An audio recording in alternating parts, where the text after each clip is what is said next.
How important is Maurice Malone to Detroit hip-hop?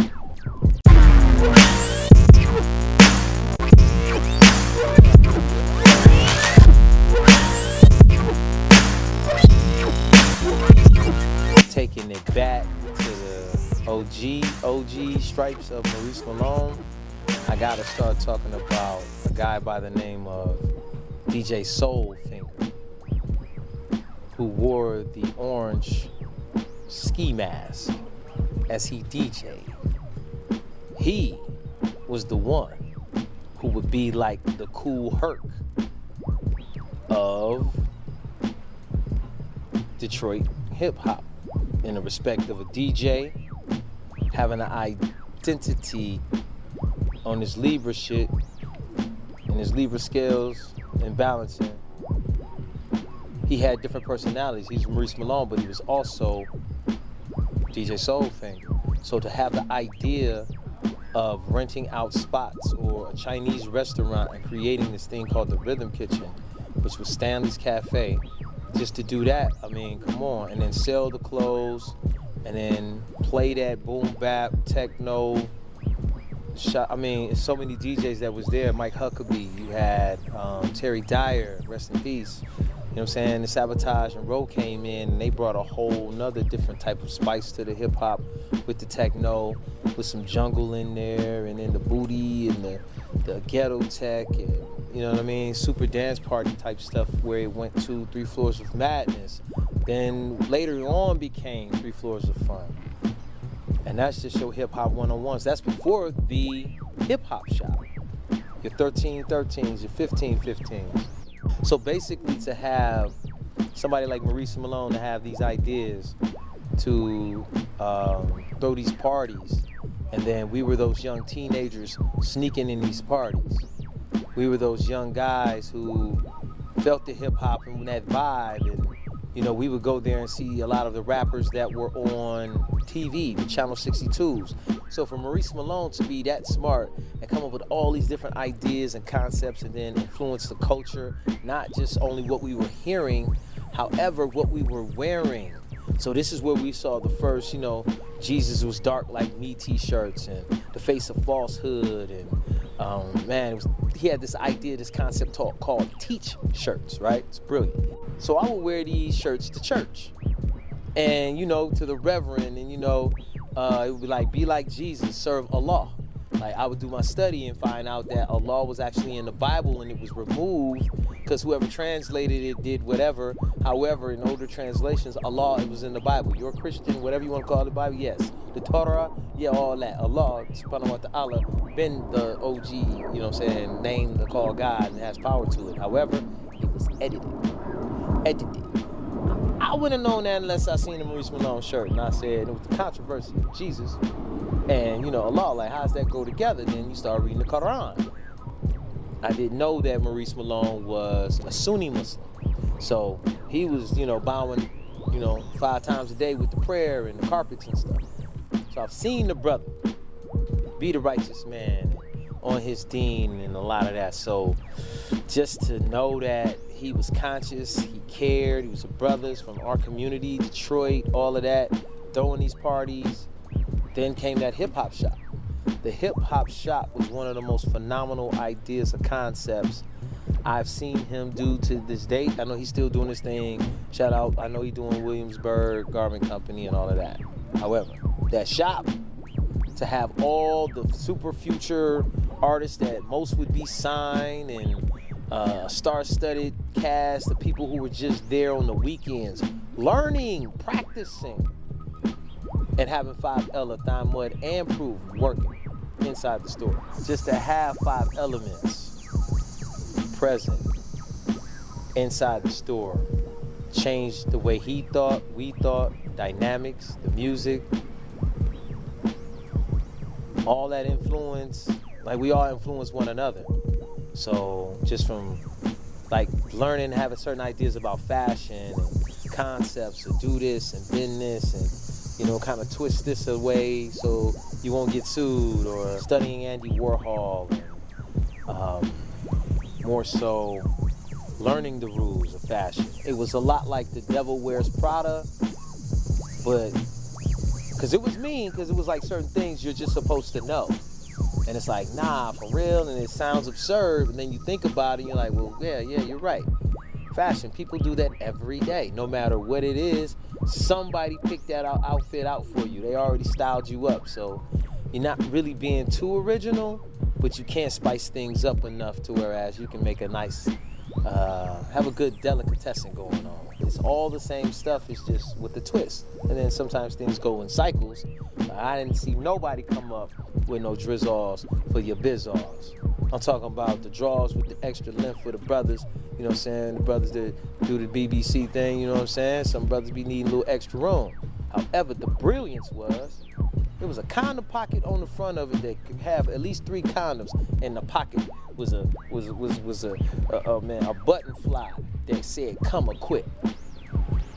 Come equipped.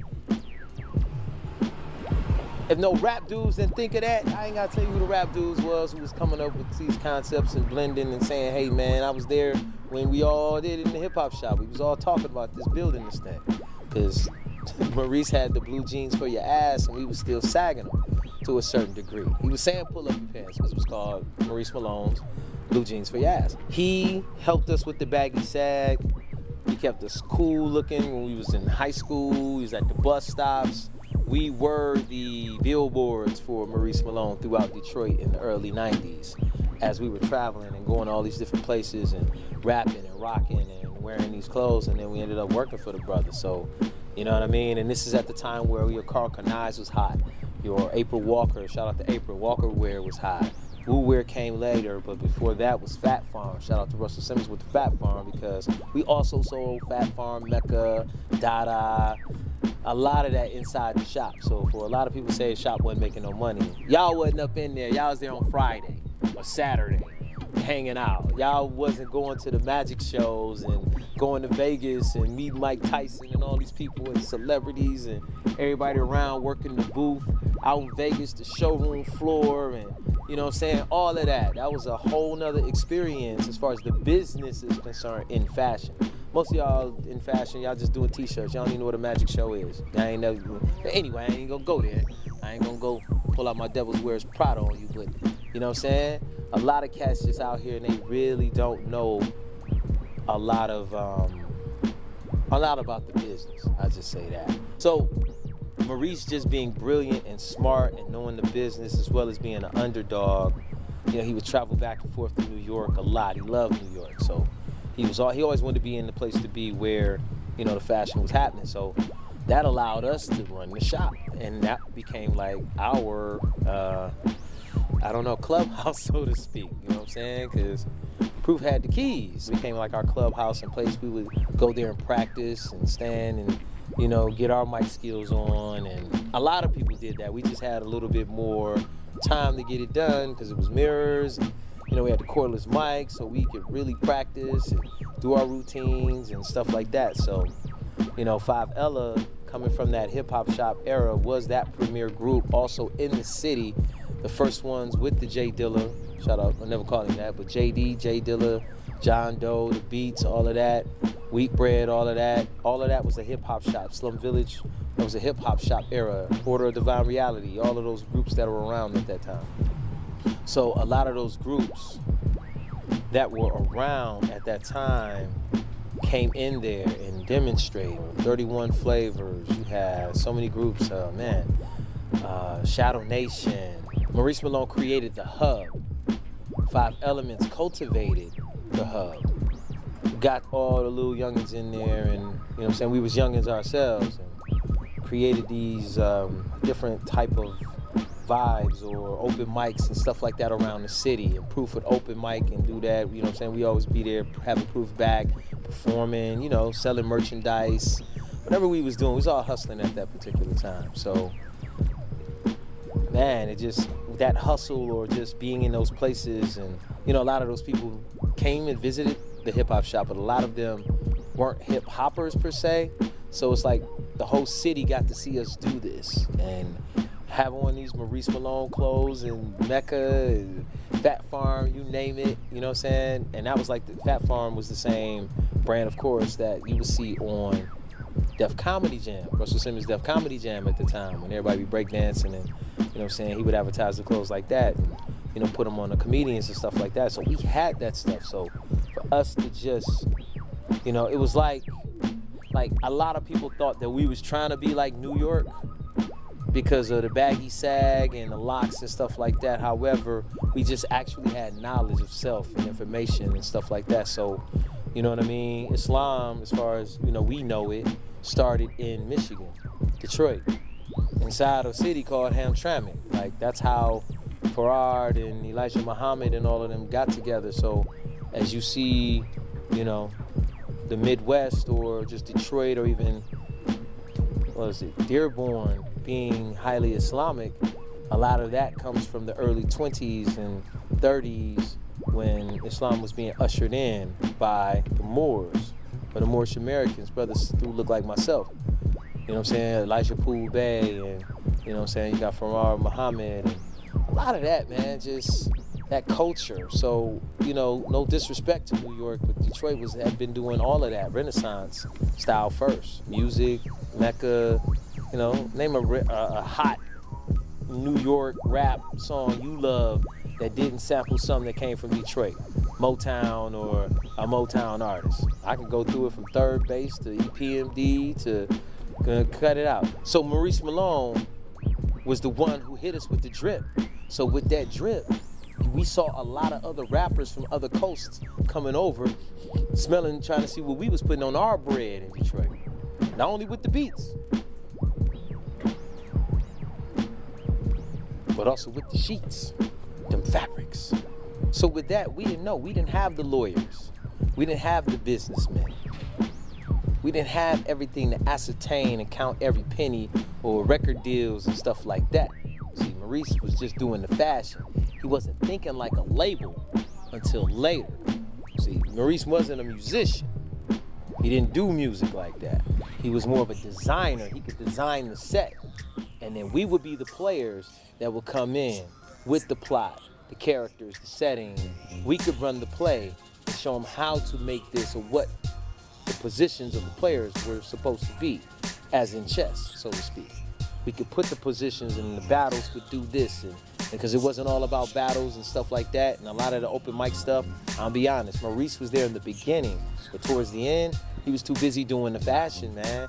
He wasn't there, so Father Ella was running the show, and then Bernie was the manager. He was in the back. He was counting the dough. But I'm talking about the play on getting the music out here, what to do, helping other people, selling the Eminem Infinite cassettes, selling all our partners, the True Dogs, Cousins.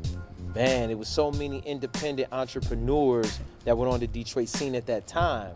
Even BeeShine, when he came out with the Dead Flowers album, our own albums, the Yesteryears, we sold that, you know what I'm saying? Maurice was the one who told us, go to Disc Maker. Maurice Malone had all of the swagger. We was just able to take the swagger to the max with the raps, you know what I'm saying? And the facts, because we had the knowledge and the backpacks and the ODR and the Holy Stars, and they already know who we are. We've been doing it. Been doing it. They came. Those neo-soulists, people who came and, you know what I'm saying? They started dressing like us. They started styling like us. Then that's when we realized we had our finger on the pulse. We were better than what we thought we were because we saw the people go from contemporary jazz and weeby wobble gobble gobble type of raps into the flows and the type of stuff that we were implementing at that time with the God flow. The God flow, the knowledge, the not being afraid to talk to females and bringing in that divine femininity aspect of what that is. Cats didn't talk about that. It was, you know what I mean? It was trying to hit the skins and pull up in the bins. You know, it was more like that, more machismo. We had a more smooth Detroit type finesse in our flow and in our style. And a lot of people adapted to that. You know what I'm saying? Your Mos Def, Talibs, and the Roots, and all these different You know what I'm saying? Cats. They didn't have Maurice Malone on like how we did. They might have been doing their own thing. However, our sound influenced damn near, you know, still got a lot of their soul. They ain't never heard nothing better than that. And they ain't gonna hear nothing better than that either till they act right, get back to the D. But that's a whole nother story. So with Maurice Malone, this dude was making buku millions, $1 million accounts, man. Traveling the world, going to China, going to Asia. This was the first person I've ever seen that I knew that like had been on foreign land doing his own thing, just being a man, selling his name, his brand. And by the time I caught up with him again in '99, when I moved out to New York, I mean, dude had a Spider Ferrari in Brooklyn. You don't drive no Ferrari in Brooklyn, you know what I'm saying? But yes. When I saw the 5 boroughs, 4 boroughs, because we didn't take that Ferrari over to Staten Island. There was no way. However, when I got my first 4 borough and saw 5 Points in the Bronx and all of that, I was in the Spider Ferrari, 1999. Maurice Malone was driving. Fast. Long Island, all of that. You know what I'm saying? Brooklyn, it was a culture shock. I didn't know we had this kind of money. You hear me, right? I didn't know we had this kind of money. Maurice is so important to Detroit hip hop. Some people will have no idea. Like, that's the reason we start partying the way we did. And the fashion and everything. A lot of the swagger where we get that from comes from Maurice Malone building and 5Ella cultivating. When I say 5Ella, I mean like really 5 elements, like the 5 elements of what we were representing, because it was a lot of the D-boys and the people who was in the streets who came there and spent that money. You know what I'm saying? $1,000 days, $1,500 days, and stuff like that we would have because, you know, the hip-hop cats didn't have money. They were there rapping and stealing Source magazines and T-shirts and little shit like that on the weekends. However, throughout the week, you know what I'm saying, the streets, the D-boys, the D-girls, the, you know what I'm saying, the strippers and all of that, you know what I'm saying, buying the clothes and for their boyfriends and stuff like that, because, I mean, it was $70 jeans, $80 jeans then, you know what I mean? So that was a lot back then, 93. The shop was like from 93 to 97. So that 4 years, you feel me? That's like a college course, you know what I'm saying? A lot of us graduated up out of that and with degrees in MCs, you know what I'm saying? Like DJ, B-boy, the knowledge, you know, everybody was up in there, the graph writers, everybody came through. And when I say everybody, I mean everybody came through the hip hop shop. It was one of those spots you had to fall through in the 90s when you came to Detroit. So from Outkast to, man, Wu-Tang, you name it. A lot of their names were autographed inside the changing booth. You had like a change room with all the autographs and everybody, like I said, it's tagged. So everybody got their signature and they tag. So you can go in there and be like, wait a minute, who? What? Huh? Yes. Everybody from Captain Linwood all the way to you name it was in the hip hop shop. I remember Proof battling so many different people. I remember the Terror Squad came in there and got whipped on. Yeah, Fat Joe, I remember that when y'all Terror Squad came to the hip hop shop. Yeah, okay. ACL alone. Freestyle Fellowship. Hey guys, West Coast. Yeah. Remember that? You came in there and Proof. Yeah. It was a Terror Dome in there.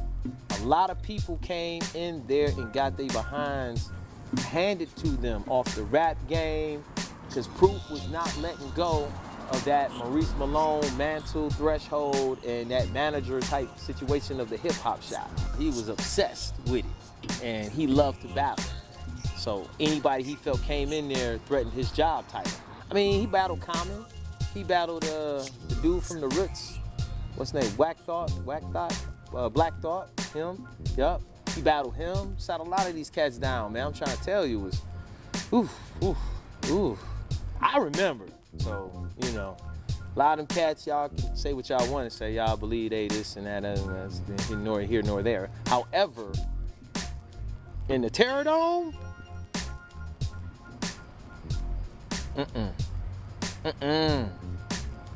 that hip hop shop thing was a thing of itself. It was like a saloon of gunslingers and just monsters. And dude would come in, just capping on you, rapping about your shoes all the way up to your hat, make you feel bad and want to go home and change. And that's just practice stuff that people did. It's just off the head. Most of it was all off the head, just freestyle, just talking, ha ha, he, and you know what I'm saying, that type of demonstration. No written raps. There was no written raps. If you had a performance you wanted to do or something like that, that's different for the performance. But we in here on Saturday from 4 to 6. If you can't freestyle, you can't flow. Inside of this Maurice Malone hip hop shop, if you can't freestyle, you can't flow. It was a level, it was something serious about us to elevate the skill of all the MCs, because we always thought New York was, you know, and then we started running into New Yorkers. Oh yeah, Craig G, shout out to Craig G. Yep, remember that? Proof destroyed you. Remember that? I don't know if he got it Supernatural. I heard Supernatural. I don't know. I heard something about you and Proof. You know what I'm saying? And, Murder Mook, you too. You were more of the recent ones. I heard you and Proof had some stuff going on. I'd love to hear. We were told that freestyle was, you know, off the head and stuff like that. So when we had the Ron G tapes, yes, we had the Ron G mixtapes. Yes, we had the Tap Money mixtapes. Yes, all that hip hop. Yeah, I'm equipped. I got the files. I got the Akashic Records right here, brothers. Fuck with me. Anyway, we thought y'all was doing that off the dome. We thought y'all was going in and just freestyling. So I hear Nas freestyle, and then I hear the same rap on Nas' album later, somewhere in life, on an album. Wasn't a freestyle. We thought y'all was just going in there and so that became our training. We were trained to be able to do that off the top of the dome, say a song, whatever verses, not repeating the same rhyming words. That became our pleasure. Grab a MC, rip his heart out of his chest, scare the boogeyman shit out of him, and then give him his heart back and see what he is after that. See what you really made of. I seen dudes at the end of the corner crying by the payphone. Woo! I'm talking some people got battled on so bad. Battled so bad. A lot of them just quit. Never came back around. Never heard of them. Heard some went to the military. Some went and got day jobs. And I ain't talking about no slouches. I'm talking about people who were skilled, that you just knew, whatever. Somehow they'll run up against this battle alien named Maximum Proof. I seen Proof slay dragons, some monsters. People I just thought, man, it was over. And in that fourth quarter, he just come out victorious. And I'm just like, wow. And I'm talking about, I know some of his tricks and punchlines and stuff like that. No. This was like a Super Saiyan. He go to that level and he taking all that energy of all the evil shit you said about him and he turning it all back around and just giving it to you. And I'm trying to tell you, I think he liked that. It was something about that. He liked that to trigger that and demonstrate this monster. And then he could go on and be in a zone. He could probably do it for about an hour. I seen him do it one time. I threw the towel in. I went out and got some toilet paper. It wasn't even no towel. It was like toilet tissue. I had to throw it in, the symbol like, Proof, stop, man. Just stop, man. Maurice Malone provided all of that. The game, the knowledge, a lot of that. And we just took it, studied it, mastered it, and then reenacted it. And that's what a lot of hip hop in Detroit really came from. I'm talking about hip hop, your 5 elements with all of that. I'm talking about backpacking and all that with the gangsters. When I first met BeeShine for the first time was at the hip hop shop. You feel me? He came up there in the BMW. A lot of this is just to say hats off to commemorate my man Maurice Malone and honor you, dog. Flowers while you alive, man. I was always there for you, brother. One of your hardest workers. I'm the one who read the music books and the law dictionaries. It was times in New York, brother Maurice, and you was looking for Proof and couldn't find him. But I was there. We got a long history, you and I, my man. You're doing things. I'm doing things. But imagine if we was doing things together like we used to. Superpowers. spirit, the electricity. I know you know what I'm talking about. This is hip hop. And this is the hip hop shop.